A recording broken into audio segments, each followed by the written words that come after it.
Hello बेटा, कैसे हैं आप? आई होप आप लोग सभी ठीक होंगे बच्चे। आज हम क्लास 9 जो है हमारी उसके सॉल्यूशंस की बात करने वाले हैं। और क्लास 9 का जो चैप्टर 3 है उसके सॉल्यूशंस की बात करेंगे बेटा। आपको स्क्रीन पर यहाँ पर क्वेश्चंस नज़र आ रहे होंगे। ये आपके अभ्यास के क्वेश्चंस हैं और इन्हीं के बारे में हम बात करने वाले हैं।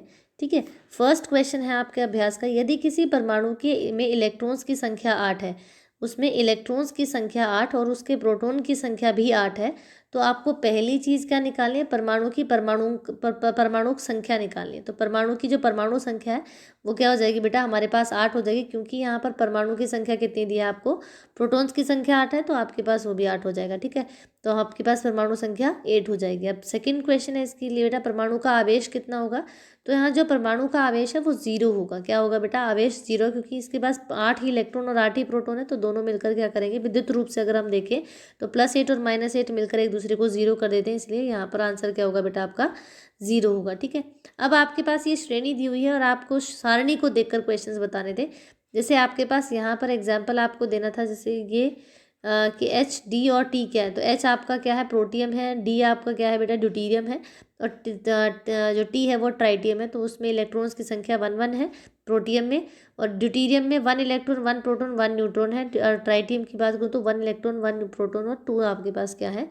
यहाँ पे न्यूट्रॉन्स है। ठीक है। अब नेक्स्ट आपके पास है समस्थानिक और समभारिक के एक एक युग्मक का इलेक्ट्रॉनिक विन्यास लिखना है। तो पहले आपके पास यहाँ पे कार्बन 12 दिया हुआ है।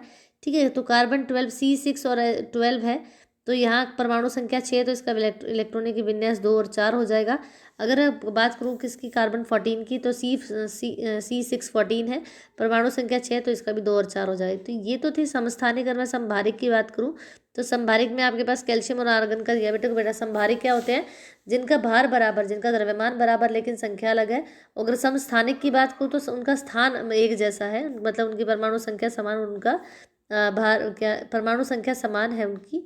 जिनकी परमाणु संख्या समान और द्रव्यमान अलग अलग होता है वो समस्थानिक होते हैं। जिनका द्रव्यमान समान और परमाणु संख्या अलग अलग होती है उनको हम संभारिक कहते हैं। ठीक है, तो यहाँ पर जो आर्गन है उसका क्या हो जाएगा? जो आर्गन है उसकी परमाणु संख्या 288 हो जाएगी। ठीक है। अब नेक्स्ट क्वेश्चन है, इलेक्ट्रॉन प्रोटॉन और गुण और जो न्यूट्रॉन है उसके गुणों की आप क्या करनी थी बेटा?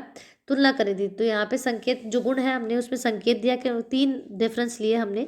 पहला संकेत के आधार पर ले रहे हैं, दूसरा द्रव्यमान के आधार पर, और तीसरा आवेश के आधार पर। ठीक है, तो जो इलेक्ट्रॉन है उसका संकेत हमें पता E- होता है, और इसका जो द्रव्यमान है वो 9.108 इंटू 10⁻⁻31 kg होता है। और इसका जो इलेक्ट्रॉन्स के ऊपर ऋणात्मक आवेश है, मतलब नेगेटिव आयन होता है, नेगेटिव चार्ज होता है, और जिसमें आपके पास दिया हुआ है -1.602 इंटू 10⁻⁻19 कूलम। इतना चार्ज एक इलेक्ट्रॉन के अंदर होता है। प्रोटॉन की बात करें तो P+ हमारे पास इसका नोटेशन होती है, संकेत होता है। इसका जो द्रव्यमान है अगर मैं उसकी बात करूँ तो वो -1.67 इंटू 10⁻⁻27 होता है।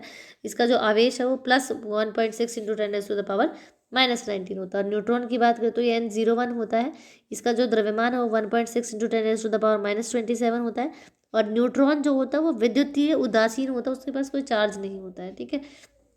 नेक्स्ट है आपको लिखना है जो टॉमसन है कि परमाणु मॉडल की सीमाएं लिखनी है आपको। तो इसकी सीमा क्या है? पहली सीमा ये कि जो टॉमसन के मॉडल से परमाणु के उदासीन होने की व्याख्या तो हो गई, परंतु इस मॉडल के द्वारा दूसरे जो वैज्ञानिक थे उनके किए गए जो परमाणु है उनको समझा नहीं जा सकता। मतलब जो टॉमसन थे उन्होंने जो उदासीनता की तो खोज कर ली थी, लेकिन उनके द्वारा जो बाकी चीज़ें बताई गई थी वो ठीक नहीं थी। ठीक है, उनको वो कंपेयर नहीं कर पा रहे थे।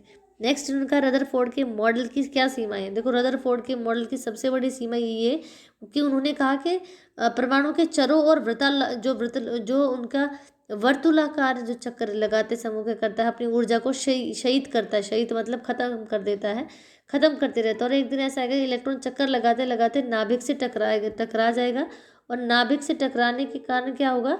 वो परमाणु अस्थिर हो जाएगा, और अस्थिर होने की वजह से क्या होगा? जो विद्युत चुंबक है उसके सिद्धांत के अनुसार जो रदरफोर्ड मॉडल है वो परमाणु के लिए अस्थिर हो जाएगा। जब तक परमाणु स्थिर नहीं होता तब तक हमारा जो चीज़ है वो काम नहीं करती है। ठीक है। अब नेक्स्ट क्वेश्चन है, बोहर मॉडल के परमाणु मॉडल की व्याख्या करनी है। जो नील बोहर थे उनके परमाणु मॉडल की क्या करनी है? आपको व्याख्या करनी है। तो इलेक्ट्रॉन कुछ से क्या है, निश्चित कक्षाओं में ही चक्र लगाते हैं जिनसे इलेक्ट्रॉन की विविक्त कक्षा कहते हैं, ठीक है। दूसरा है इलेक्ट्रॉन जब विविक्त कक्षा में चक्कर लगाता है तो उसकी ऊर्जा का विकिरण नहीं होता और ये उसकी ऊर्जा के कक्ष दिए हुए हैं। तो इस प्रकार से आपको ये क्वेश्चन करना है। होप आपको ये वीडियो समझ आई होगी बेटा। चलिए तो आज के लिए इतना ही। Thank you.